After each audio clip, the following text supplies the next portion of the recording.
Hi, everyone, and welcome back to Behind the Numbers. I'm Dave Bookbinder, and welcome to the show where we dig deeper to understand what really matters most in business.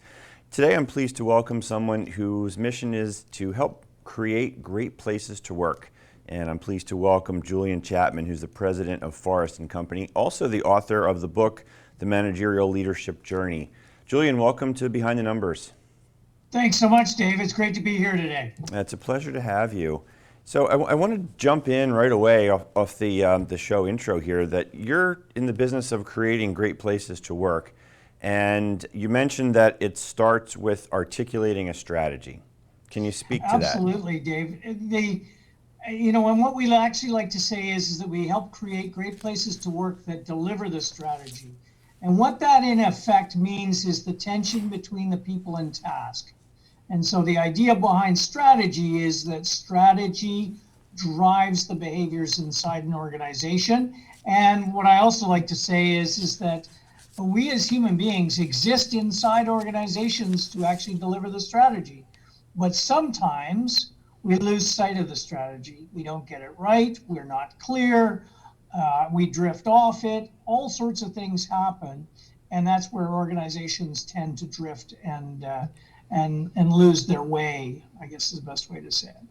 Yeah, so when you think of strategy, I mean, I think of it as sort of a living document, right? There's a general direction that we're headed, but strategy has to be responsive, reactive, and also proactive. So how do you navigate those waters of, I'll call it uncertainty, Julian, and articulate a strategy that's effective? No, it's a brilliant point, Dave, because we hear it all the time. People say, I can't think that far out because who knows what the world's going to be about. But strategy in effect is your North Star. It's the direction. It's what your spirit of your organization is about and where you want to go. And far too often we conflate the words strategy and strategic planning into strategy. But by strategy, what I mean is that definition, that clarity of what is the spirit of this organization, what do we want to be when we grow up. I mean, even as human beings, we need a strategy for our lives. We need to figure out what do we want to do. Otherwise, we just maneuver ourselves and wander down the particular path. We don't have to be absolutely crystal clear, but we have to have an idea of what direction we're going. And then we can always adjust as circumstances change and the world changes around us. Yeah, so it's a little bit nebulous when you think about formulating a strategy. Like you said, you need one, you got to do one, but what's the mechanics of actually putting a strategy in place? Well, the way I describe it is, and the way I see it is that the role of strategy is to define, first of all, what is our vision, what's our mission, what's our purpose. Those are always kind of the standard elements. But when you're doing strategy work, you have to explore things like, well, what truly is our unique selling proposition here? What is our sustainable competitive advantage in the marketplace? Who is our target audience? And what are some objectives down the road that we want to try to achieve? As well as how do we lay ourselves out? How do we organize ourselves somewhat into sort of lanes to deliver that strategy? And then ultimately, what is the organizational spine? Now, I've given you my strategy in a box kind of perspective, but that's the essence of it. Got it. So, no, go ahead. Well, I was just going to say the only other piece to that is deciding who actually is accountable for the strategy. And I argue that governance is accountable for the strategy. Now, that may require the executive to help you deliver that and to help you create it because they've got the wherewithal to do it. But it's ultimately up to governance, in other words, the board or the owners, to decide on the strategy. It's not the executive to decide on the strategy. Their job is to do the planning that comes from that strategy. Right. So you've covered the planning and you talked about the governance component. Let's talk about the execution piece because that falls down to, we'll call it the managerial level. Very much so. So part of this is that coming out of that strategy is the need for clear structure. And all too often, our structures actually drive our strategy. euphemistically, it's like Fred, Joe, and Sue are here. What are we going to have them doing? As opposed to, this is our strategy. What are Fred, Joe, and Sue going to do in this strategy? And that's an important piece. And one of the things that we find is that managers don't have a good enough understanding of what structure is all about. They don't understand, for example, how many layers do we need in an organization? There are frameworks that are out there, but there needs to be a proper framework. And as to how many layers do we have, what are the functional alignments, and then how do we work across the organization? Over 75% of the work gets done laterally in an organization, but we don't spend the time to really define how does that work get done laterally. Who provides service to whom, who has the power to say, no, I don't think you should be doing that because that's not in line with my scheme. And all of those various aspects need to be defined and clarified. Yeah, and this is a universal tenet that you've seen, Julian, across industries and different size businesses? Absolutely. It's often what we do is we think we have an idea because we use our intuitive thinking and we go, well, we think that this is how we should do it, but we don't necessarily have a framework. In our business, we rely on a science approach base for organizational structure, which is referred to as stratified systems theory. But the premise of that is that you design the organization around the nature of a complexity. And in order to define the nature of the complexity, you have to have defined the strategy. How complex a business is it? Is it a huge multinational with various business units that are disambiguated and separated? Or is it a single unit business, in which case it's got a different number of levels that are required? Yeah, let's talk a little bit about the accountability component. And I want to make sure that we're going to make a distinction between the accountability piece and the responsibility piece. Yeah, it's an interesting challenge. The English language has these two words, accountability and responsibility. And if you look up in the Oxford English Dictionary and you look up accountability, it says see responsibility, and you look up responsibility, it says see accountability. It doesn't necessarily help us. But a scenario that I'd like to present to you is that if you think about defining these words as responsibility is a personal feeling of obligation. It comes from inside me. It's how I respond, versus accountability, which is a component of a relationship. In other words, it comes from my manager. I am held to account for it. All too often, we rely solely on people's sense of responsibility, their personal feeling of obligation. And instead, what we need, first of all, is we need clarity of accountability from our managers, and then we can engage our sense of responsibility. And that's, whether it's divided that way, and some people talk in terms of accountability as a personal accountability. The premise of accountability is the nature of consequence, either good or bad. When employees say that, 76% of employees say that they feel underappreciated by their manager. That means that manager is not engaging in an accountability conversation to acknowledge what they've done and to engage with them and to help them through their work. So instead what happens is we rely on a sense of responsibility. The analogy that I use for a sense of responsibility is, if you've ever seen 8-year-olds playing soccer, that's a responsibility-based organization. Some are picking flowers, some are, clustered around the ball, fighting for the ball. Some, their parents have taught them that only good little boys and girls score. So they're getting that ball and they're going to run with it, and they're not going to pass it to anybody. They're just going to go and score on their own. That's what happens in organizations that are solely driven by responsibility, because each of us is different. We are all different and we all have different senses of responsibility.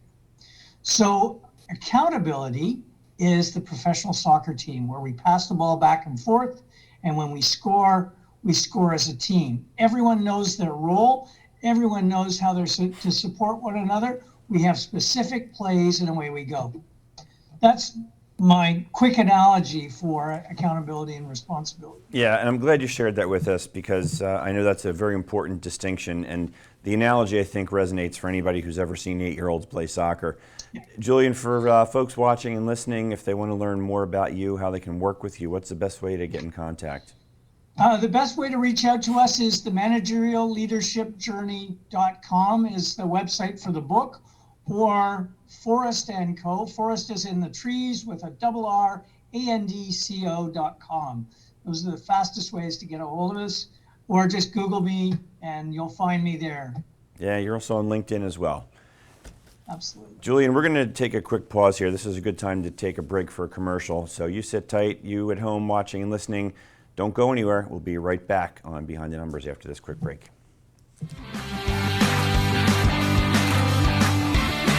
Hi, I'm Bob Hochgertel from Kings Road Brewing Company.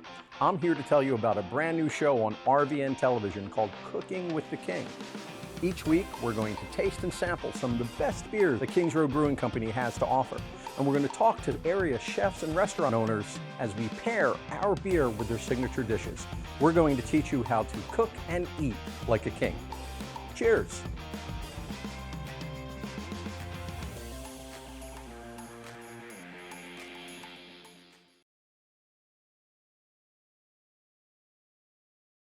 A stroke can be easy to detect. A loved one can't speak, perhaps they can't move. But there's another sign of a stroke that many of us can't see. It's called spatial neglect, and it can occur during or after a stroke, causing distorted visual movements. Fortunately, there's a solution by using optical prism technology during rehabilitation.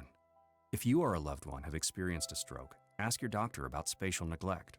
Spatial neglect. See the whole picture at KesslerFoundation.org. Are you burned out, disenfranchised, disengaged, extremely distracted? Do you feel that you're lost in semantics, over-leveraged, overwhelmed? My name is Lisa Fratelli, and I have a show on RVN TV, always streaming. The name of the show is The Neuroscience of Wealth and Well-Being. The intention of this show is to explain how you can get back to homeostasis, flow states, creativity. It's highly correlated with happiness and well-being. So you can get out of overwhelm, get out of burnout, not feel distracted, and get back to your life. You will hear from experts who will get you back on track so you can enjoy your life again. RVN TV, we're always streaming.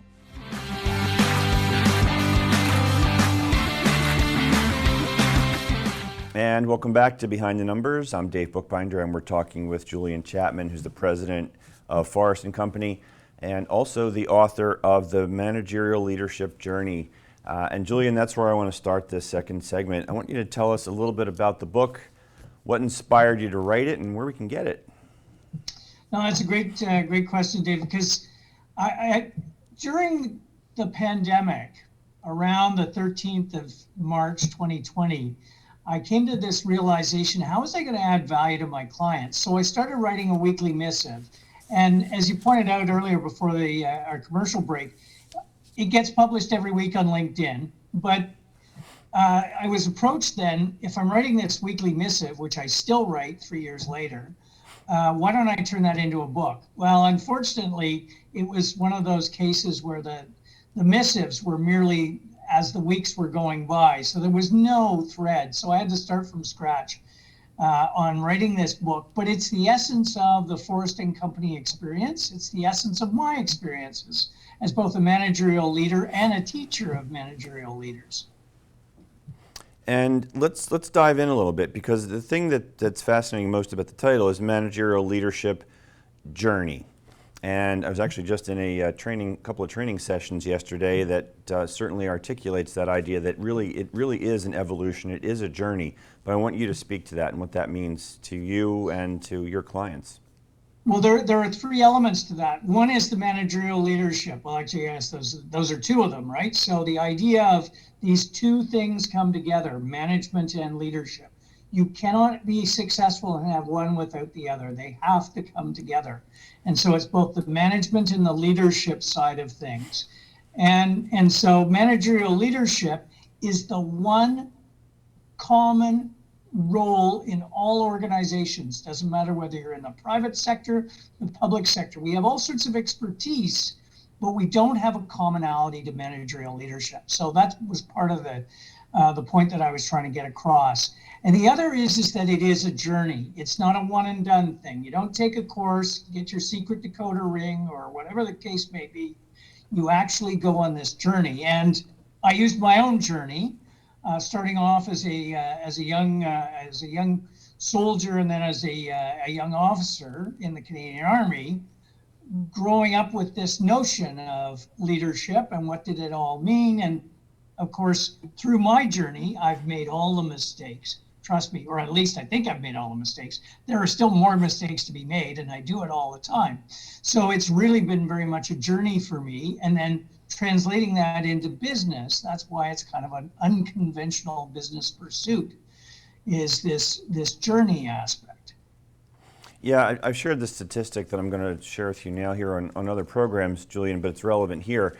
And that is that in the U.S., the average age when someone gets promoted to manager is around 31, and the average age when they get their first leadership training is about a decade later. So with that as a backdrop for our listeners in the audience in the U.S. who may be in that predicament, what advice would you have for them as they're going about their day-to-day, struggling, learning from perhaps poor leadership right now and setting bad examples for them? Well, and part of it is, so from the standpoint of the individual, there are a lot of business books out there.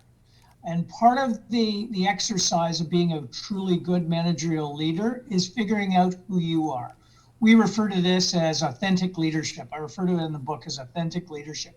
Who am I really? Rather than, there's a bunch of books behind me here, rather than me taking a book off the shelf and trying to replicate someone that I'm not, I need to understand who I am. Why am I in this game? For example, if I don't really enjoy being around people, then I need to get out of the managerial leadership kitchen, because I'm probably not going to be that good at it, and I need to find a role that fits me. It's not just about moving up and getting that extra paycheck.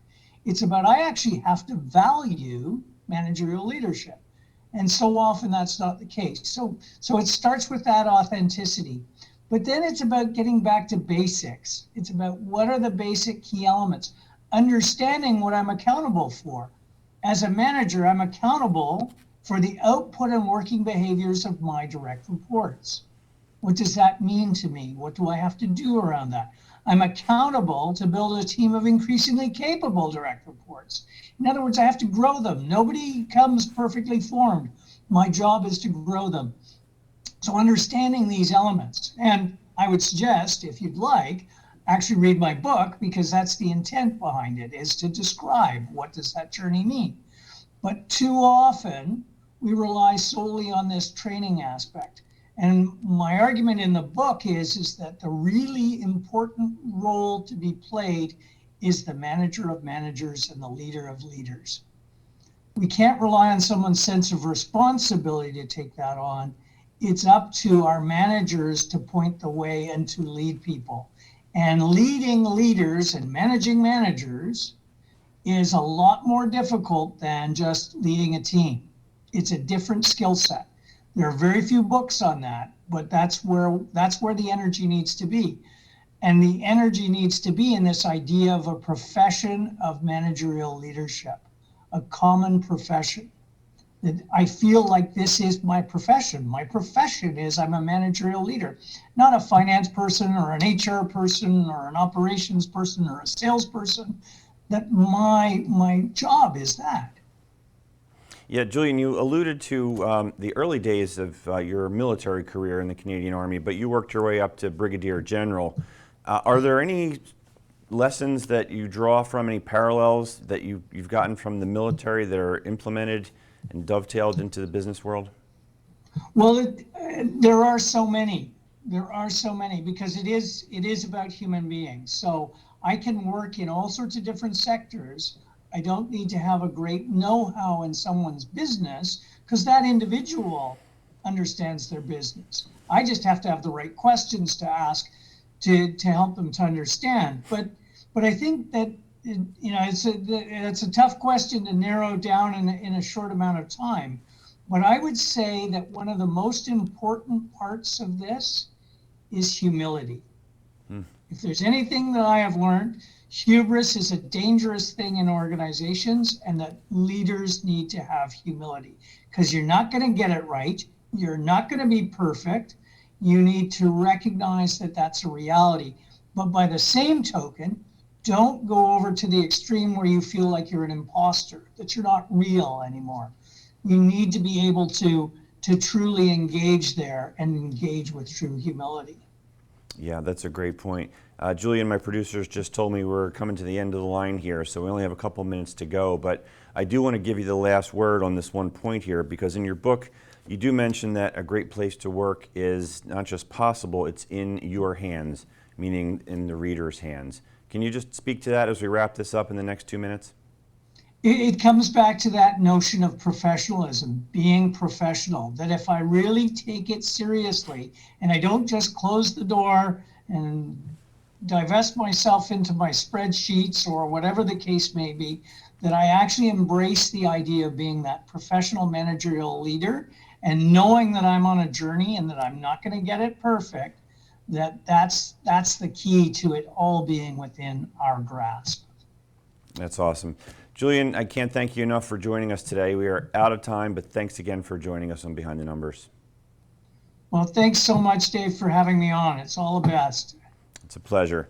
And we've been talking today with Julian Chapman, who is the president of Forrest and Company and also author of that book that we were just talking about, The Managerial Leadership Journey. Definitely check that out wherever you get your books.